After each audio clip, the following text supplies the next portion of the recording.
Hey, welcome to the Infinity Bros podcast, the only podcast that's perfectly balanced, as all things should be, here on a coronavirus Monday. It's just me and Robbie today. Robbie, welcome back. It feels like it's been an eternity since I've seen you, but also it feels like an eternity since you've been on the show. It has been a little while. I'm pretty sure my last appearance on the show mysteriously disappeared. Yeah, that's my bad. It got the coronavirus and it's gone. It wasn't feeling that well. It's because all the Birds of Prey takes were bad except for mine, so I had to get rid of it. That's the conspiracy. That's the conspiracy. You can stick to it. But, dude, You're being a jerk if you talk about that. Anyway, let's move on. Wherever you're listening, however you're listening, thanks for joining us. If you clicked this episode, you're listening to our Season 3 Westworld, Westworld premiere review. And if you don't know, Robbie and I are massive Westworld fans. Whenever we get a chance to talk about an episode, we are going to take it. Is Robbie, kind of before we dive into this episode and break it down, would you consider yourself, because you're a big Game of Thrones guy, would you consider yourself a bigger Westworld fan or Game of Thrones? Probably Game of Thrones, and I think that's probably everyone. But like, Westworld is really, really good. It's a little hard to follow, and I think that makes it difficult. The rewatchability gets a little hard because it's so deep. Whereas Game of Thrones, you just throw it on, and there's a bunch of action, and the storyline is pretty simple. And it can be background noise. Whereas if you watch Westworld and like try to be on your phone the whole time, you're not going to know what's going on. Even with the ending, you would say that. With last season's ending? I'm sorry, with Game of Thrones' ending. Oh yeah. I would still watch season 1 through 6 and be happy. 7 and 8's when you kind of go. Yeah, because you didn't like the ending. No, but I've rewatched through Game of Thrones 2.5 times. I didn't finish the third rewatch because I got lazy and season 8 came out. I don't blame you. Sounds like season 8 got lazy and didn't feel like making a real season. They did the same thing. But that's thing, according to you, not me. Not me. That's according to you. And everyone else. And anyone who disagrees is wrong. Right. I haven't seen it, but I'll take your word for it this time. Not all the time, this time.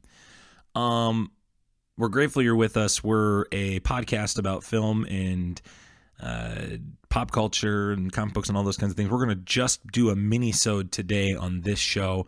So if you aren't really looking to talk about Westworld, go pick out another episode. Check it out. We'd love to see you on that. But you're going to want to be familiar with how we rate things because we're going to talk about the different seasons of Westworld since this is the premiere. We may talk about specific characters. So we're going to put our rating bumper right here. Here on the Infinity Bros podcast, everything is ranked from a 0 to 6 point scale. 0 meaning horrible, and 6 meaning absolutely excellent.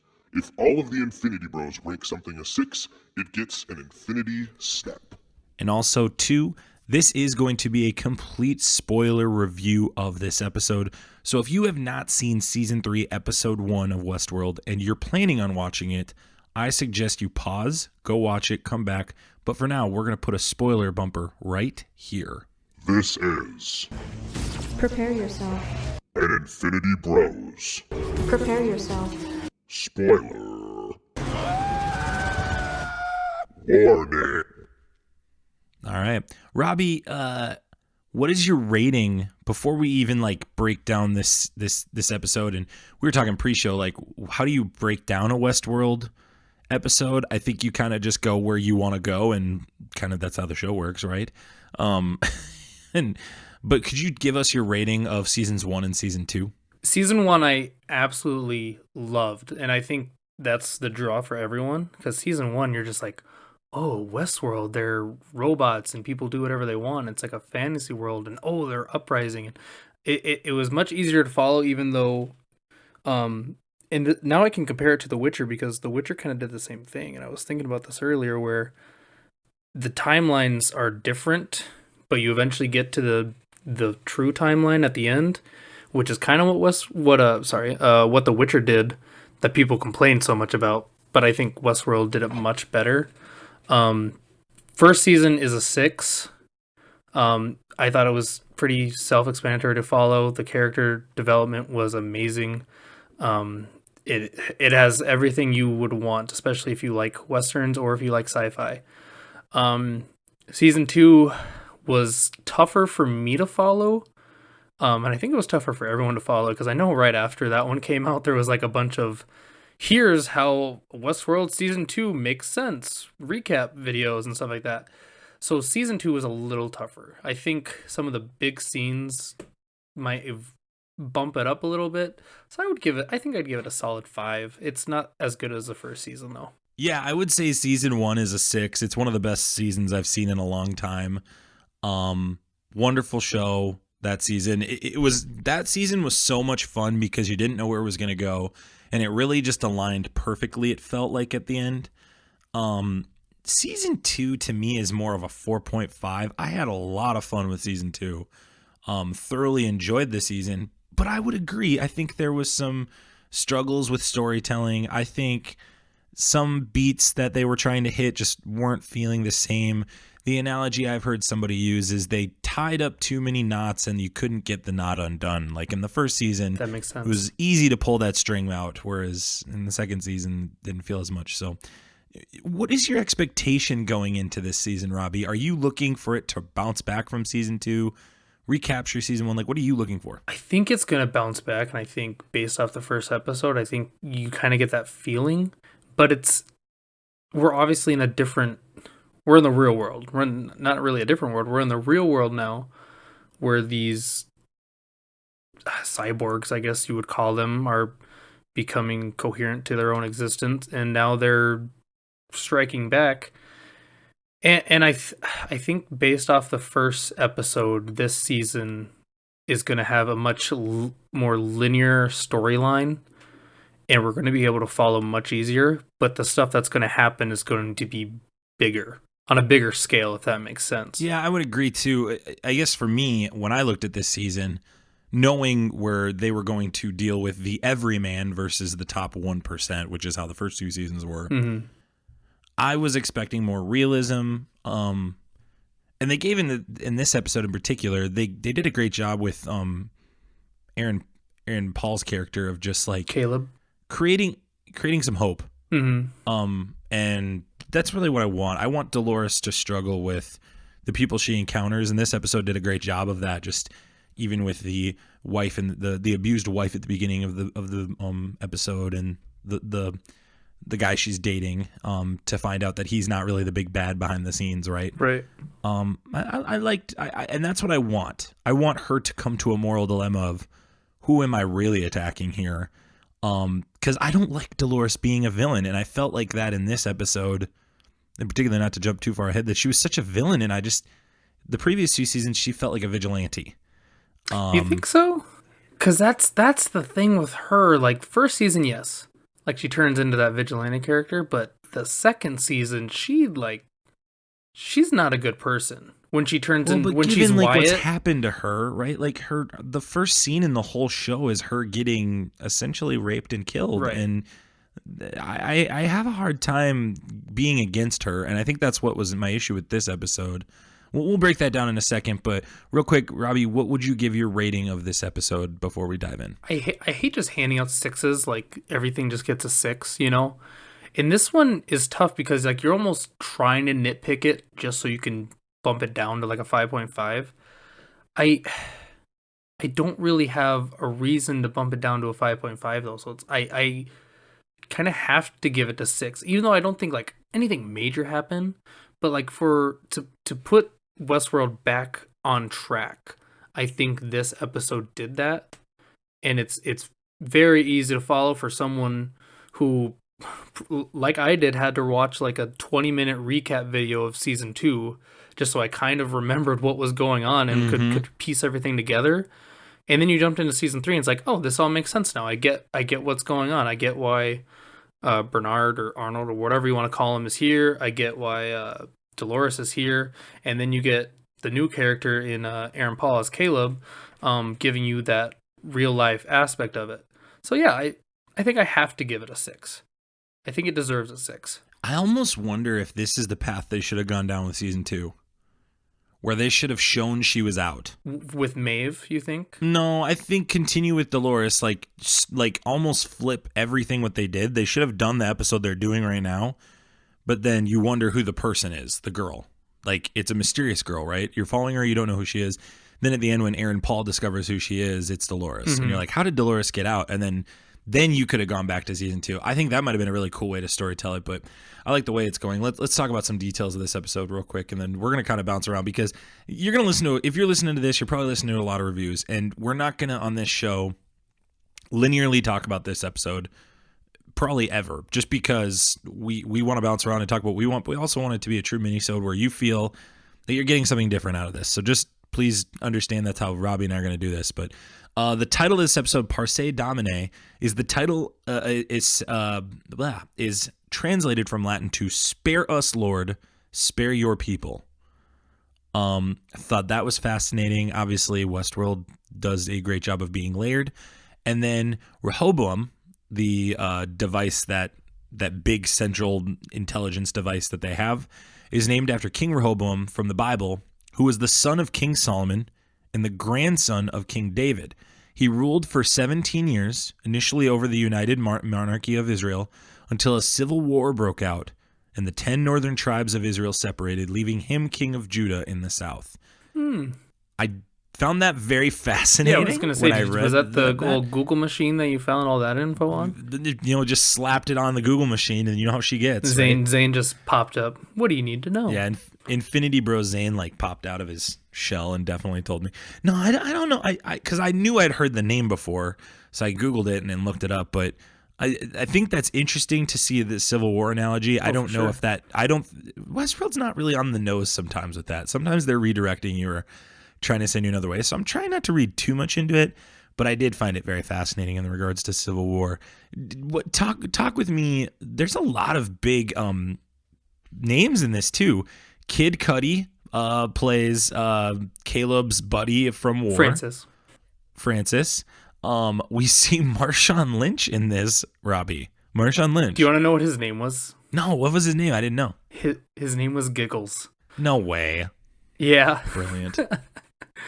I loved his shirt, and I the whole time, every time he was on, I was just watching his shirt because I was interested. Is that shirt like a mood ring for him? Like, it told us when he was amused. It told us when he was pissed off. So I was like, that's really fun, and that is perfect for Marshawn Lynch. It is perfect for Marshawn Lynch, and Giggles is a great name. Kid Cudi's in it. Palm Clementine's in this. I don't even know. That's out of left field. Didn't see. She's Mantis. Oh, okay, yeah. She was in it. She makes an appearance.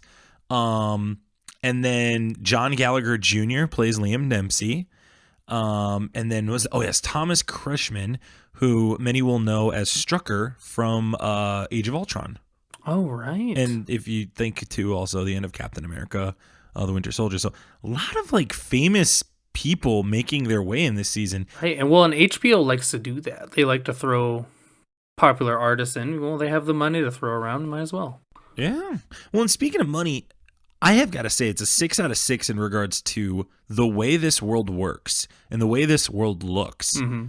I was blown away last night watching this episode at just how the scenes were set up, how it was shot. I watched.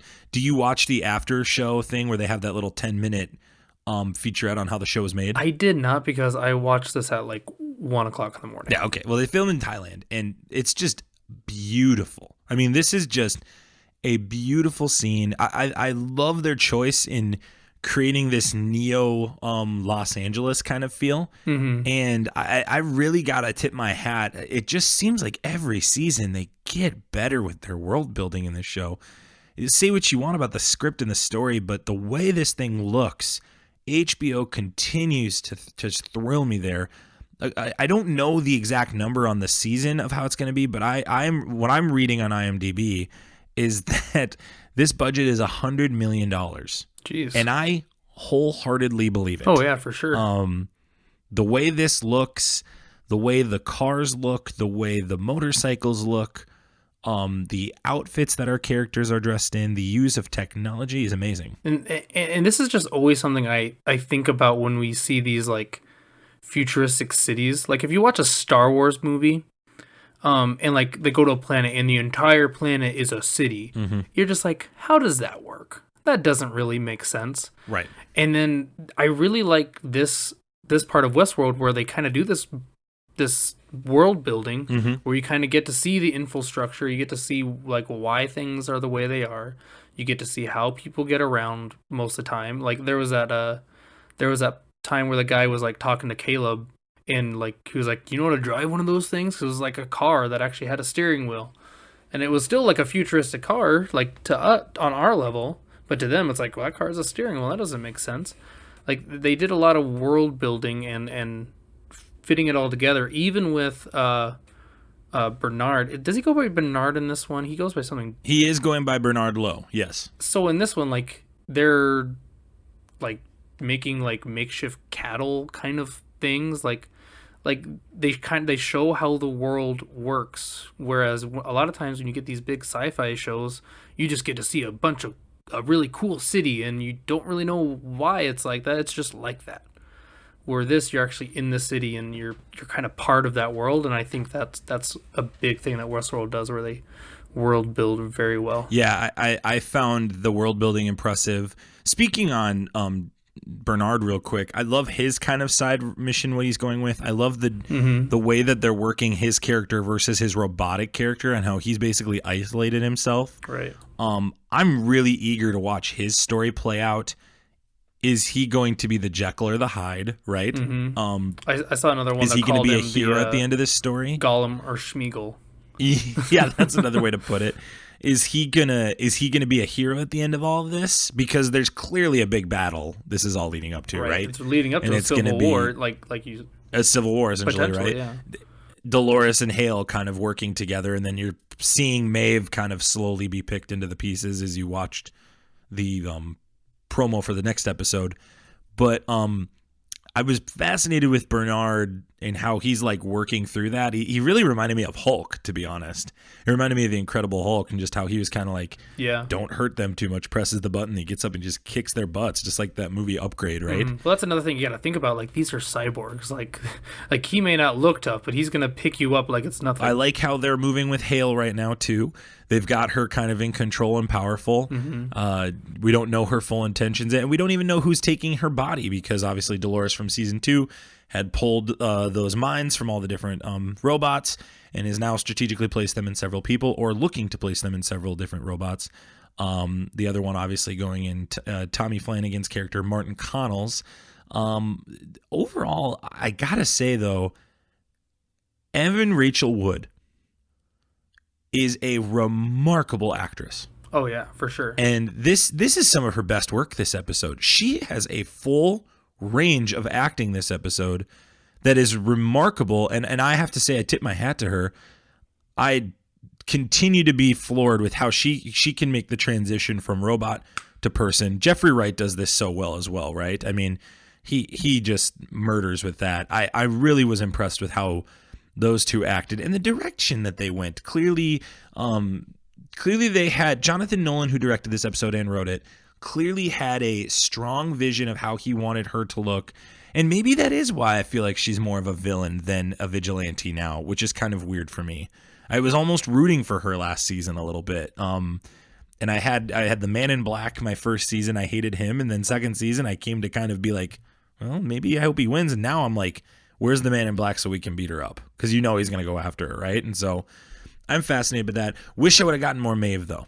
That's the thing. That was the thing. I was like, why are we getting more Maeve? Like, we saw in all the promos, she's going around with a katana. Like, let's get some more Maeve in there. Yeah, she ends up in the. Did you see the after credit scene?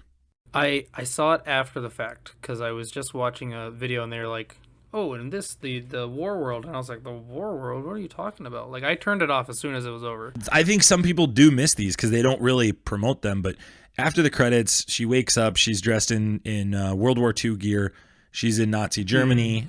She is basically taking somebody hostage and been knocking him out. So she's back in Westworld, she's plugged back in. But what's the world called that you said you referenced it? It's a war world. War World is what they're gonna call it. Sounds good to me. That's the one they're like. That's the one that Hale is kind of pushing towards, and I think there's something.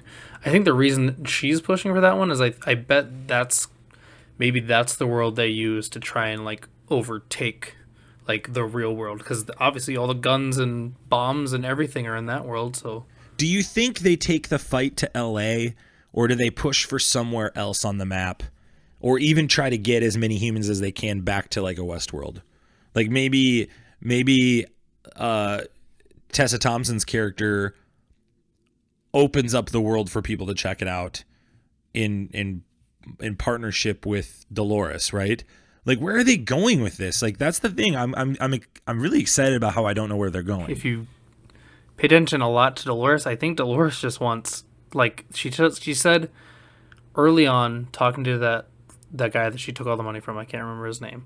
That Gerald. Right, Gerald. She wants. She's the next evolution of the human species. That's what she said. I think she wants total human destruction. I really do, and I know you want her to be like the good guy, but she is the good guy for her people. Species. In her head, she's the good guy for her people. Where that's not very good for us, like as right. normal And I'm people. trying to figure out, am I just hoping she just gets revenge on the people that wronged her?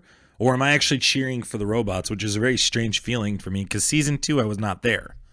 So why in this episode did I kind of flip really suddenly is kind of weird. I've been so separated from these characters for so long, too, which is an issue with Westworld. Been almost 2 years. I know. It's like, it feels like I'm starting over. And the episode feels like I'm starting over. It felt like a reboot. Almost. Yeah, you're in a completely different world. We're not just like cowboys and Indians. Now we're in the real world. We're in like that sci-fi world now. It's a good episode. Anything I'm missing on here before we kind of wrap it up, Robbie? We need to talk about Caleb, Aaron Paul. Let's talk about Caleb. Yeah, Aaron Paul. That's a great point. One with him. I thought what did you think of his story? His storyline was the most interesting to me because he's talking to this guy Francis, and we know he's like somewhat linked up through the army, and then he's linked up with a therapist, and now he's talking to Francis, and I think they're really like hitting it on the nose. Like, it shouldn't have been very hard to pick up that Francis wasn't alive, like after a while, and he kept like blocking his calls and all that, and like you get that, oh, this is a simulation, it's some sort of PTSD thing. And I thought that was really interesting that like it another part of their world building is that you add in things like that. But Aaron Paul, I think, is going to be a very big component to this season, and I don't know if that's going to be with, who knows who that's going to be with. Is he going to be with Delores? Is him and Jeffrey Wright going to somehow meet up? Like where is he going to somehow do a job and he gets Ed Harris out, the Man in Black somehow? Like, he seems like he's a normal dude in a world that is too technological for him. Like, he would be really good in our world right now, but he's, in the future, and he's struggling with it because is probably capable of so much more, but his main job is just feeding a power line to a robot that does his job. Like, so he feels useless, and then he does, which ironically is what she's gonna do. Right. She's gonna do all the hard work, and he's gonna sit back again, but he's just gonna be flipped on the other side. I think it'd be really cool if getting Ed Harris out became a job for him. Because what did he keep saying? He doesn't do personals. He doesn't do personals. So I wonder if that'll be like a personal, and like he'll do it because the money is so big. The scariest part of this episode was that app. Yeah. I could totally see that app being a real thing. Sure. It may be a real thing right now. It probably is. And I just don't know about it. Right. Yeah, and I thought and maybe it's just because he's a new character and we don't know what's going on with him, but I thought his story was the most interesting, and I'm very excited to see where his goes. What happens with him. Yeah, I feel like he's a welcomed character. He fits in this world. He would never go to Westworld. So how are they going to get him there, right? By the end of the season, he's getting there. He's getting somewhere. Right? They'll get him there somehow. I'm really interested to watch how he is with Delores. Is he going to flip Delores to being good again, right? To like not wanting to kill everybody because of his humanity. Because if she kills everybody, she has to kill Caleb. Or B, is he going to reinforce it? Is she going to build a relationship deeper with him and reinforce it and realize how much crap he's got in his life? Or is he going to realize and be able to help save humanity?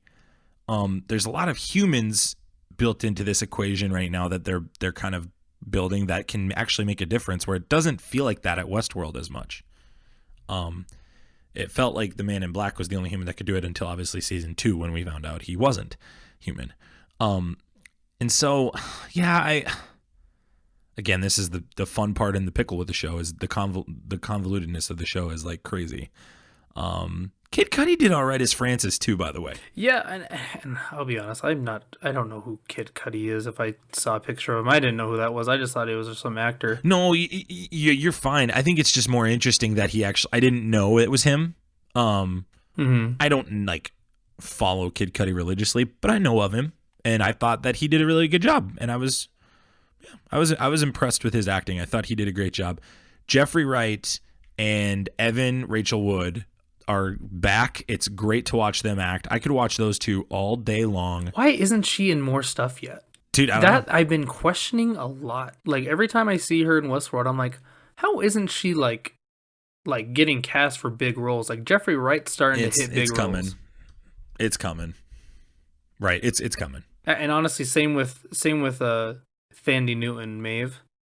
Same with her. Yeah, she's a little different. I could see her being a little older. She could be. Maybe I'm wrong. Let's check the age. She could be. Look at Thandie. I'll look at Evan. She could be a villain. That's true. How old is Evan? Let's see. She's not that old. No. She was born in 1972. Do the math. Oh, Evan Wood is born in 87.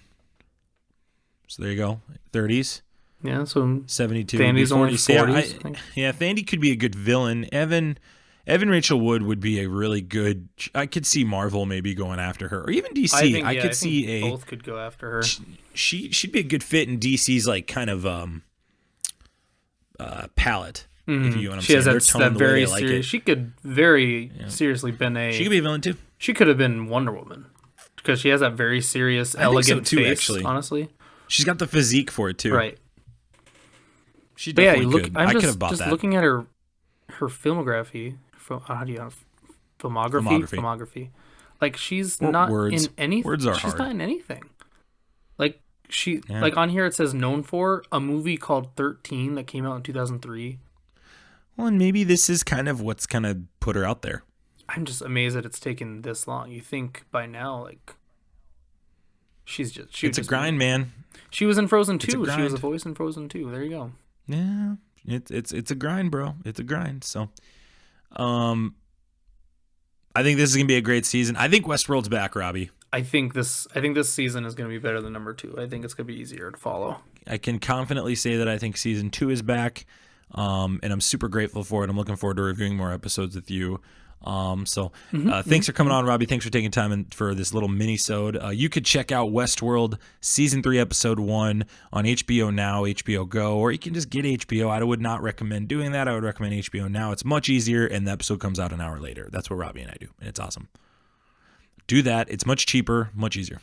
Next week, we're going to be back, and we're going to have a special guest. Scott Higa of the Christian Nerd Podcast is coming on. Him, me, and Isaac are going to talk. I'm sure we'll talk a little bit on coronavirus. We'll see. We'll talk a little bit on that. Talk some nerdy stuff. Stay clean, everyone. There's a lot of news coming out. We might mention a little bit of sports, too. We'll see. What sports? That'll happen next week. And you'll also see some streams. So look out for our streams. And if you haven't checked out our website, theinfinitybros.com, we'd love for you to check us out. We have merchandise now, people. Are you a fan of us? Support us. Isaac's mom is working tirelessly to make your t-shirts. So make sure that you support her. She's wonderful. And you can follow us on Facebook, Instagram, Twitter. And we would love for you to follow us and engage us. Send your feedback. You have any comments on Westworld? Shoot us an email at infinitybrospodcast@gmail.com. Robbie, thank you again for coming on, man. You were awesome. No problem. And thank you, listeners, for taking time out of your busy schedules to listen with us. We will talk to you soon. And as always, we love you 3000. See ya. Bye. Bye. Thanks for tuning in to the Infinity Bros podcast. You can find the Infinity Bros on Facebook, Instagram, and Twitter at the Infinity Bros.